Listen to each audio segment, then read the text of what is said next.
안녕하세요. 크리스탈 치과 이창균입니다. 오늘 여러분과 함께 공유하려고 하는 증례는 하악 중절치 41번을 임플란트로 수복하는 증례입니다. 임플란트로 수복을 해야 하는 그 부위에 치조골의 상태가 수평적으로나 수직적으로 꺼져 있는 그런 상태이고요. 싱글 임플란트 수복을 한다는 것이 어찌 보면 간단하고 단순한 그런 치료일 수도 있겠지만 하악 전치부처럼 굉장히 그 작은 치아를 수복해야 하는 경우에 좀 까다로울 수 있는 그런 부분이 있어서 여러분과 함께 공유하려고 증례를 준비했습니다. 이것이 처음 내원 당시 환자분의 초진시 파노라마 사진입니다.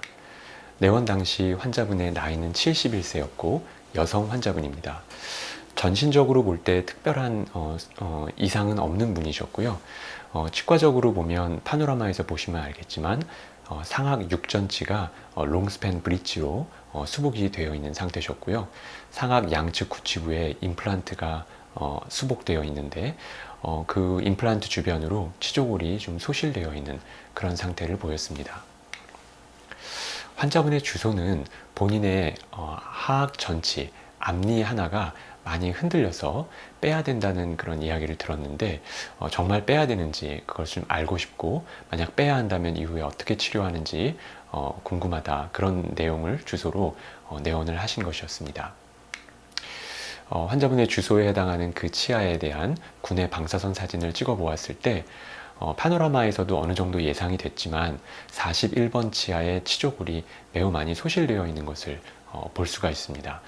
이미 치근단을 넘어서까지 치조골이 소실되어 있고, 그리고 하악 사전치의 특징이 치아들 간의 거리가 매우 가깝기 때문에 루트의 프록시미티가 상당히 있기 때문에 어느 한 치아의 치조골이 심하게 소실될 때 그 양옆에 있는 치아의 치조골에도 영향을 줄 수가 있다는 것이죠.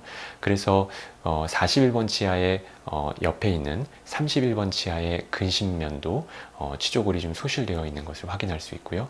42번의 근심면도 이 군의 방사선 사진으로 볼 때는 조금 골이 상당히 소실되어 있는 것이 아닌가라는 생각을 하게 됩니다. 그래서 당연히 41번 치아는 이제 발치를 할 수밖에 없다고 말씀을 드렸죠.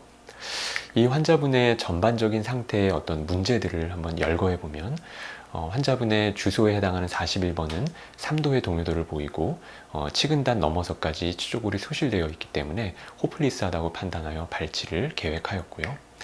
그 외에 전반적인 치조골의 소실이 조금 관찰이 됩니다.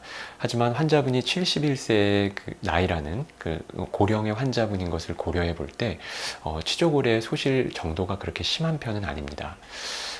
그렇지만 오히려 그 상실된 치아를 수복하기 위해서 식립하고 수복을 한 양측 구치부에 있는 임플란트 주변으로는 좀 국소적으로 많은 골 소실이 관찰이 되는데요. 특히 27번이 그러하고요. 근데 27번 같은 경우는 좀 기울여서 식립된 것이 어떤 그런 치조골 소실에 그를 가져오는 그런 한 가지 요인으로 작용하지 않았을까 생각을 해볼 수 있고요. 그리고 16, 17번 임플란트에서도 17번 임플란트 주변으로 골소실이 어느 정도 관찰이 되는데요. 두 개의 임플란트의 거리가 굉장히 가깝고, 그리고 가까움에도 불구하고 임플란트의 플랫폼의 높이 차이가 좀 많이 나는 것이 어떤 그런 치조골 소실의 요인이 되지 않았을까라는 생각을 해봅니다. 그리고 아무래도 푸드 인펙션의 결과로 생각이 되는데요. 15번 치아의 원심 부위에 루트 캐리어스가 관찰이 됩니다. 이런 전반적인 문제를 가지고 있는데 그분의 41번 치아 하악 전치부에 대해서 어떻게 치료하는지에 대해서 한번 살펴보도록 하겠습니다. 41번 치아는 명확하게 발치를 해야 되는 게 맞고, 그렇다면 생각해 볼 수 있는 치료 계획으로는 그 치아를 발거하고 그 자리에 싱글 임플란트 수복을 하는 것을 생각해 볼 수 있겠습니다. 그렇지만 사실 그 양옆에 있는 치아의 치조골 상태도 조금 의심이 되는 그런 상태인데요. 만약에 31번 치아를 같이 발치를 하는 게 좋겠다고 판단을 한다면 그때는 임플란트를 31번에다가만 심고 캔틸레버 형태의 그런 크라운을 해주는 것이 맞다고 생각이 됩니다. 이렇게 그 근접도가 높은 곳에 각각 하나씩, 다시 말하면 41번과 31번에 두 개의 임플란트를 심어서 크라운 수복을 하는 것은 별로 좋은 방법이 아니라고 생각이 되고요. 만약 31번과 41번을 모두 발치하기로 계획을 했다면 보시는 바와 같이 31번에 임플란트를 심고 캔틸레버 브릿지를 하는 것이 좋은 방법이라고 생각을 합니다. 또는 아예 42번도 같이 발치를 하고 거기에 두 개의 임플란트를 심고 3유닛 브릿지로 그렇게 보철 수복을 해줄 수도 있겠죠. 그렇긴 한데 개인적으로는 이 세 번째 치료 계획은 좀 바람직하지 않다는 생각을 하게 됩니다. 왜냐하면은 파노라마상에서 보시면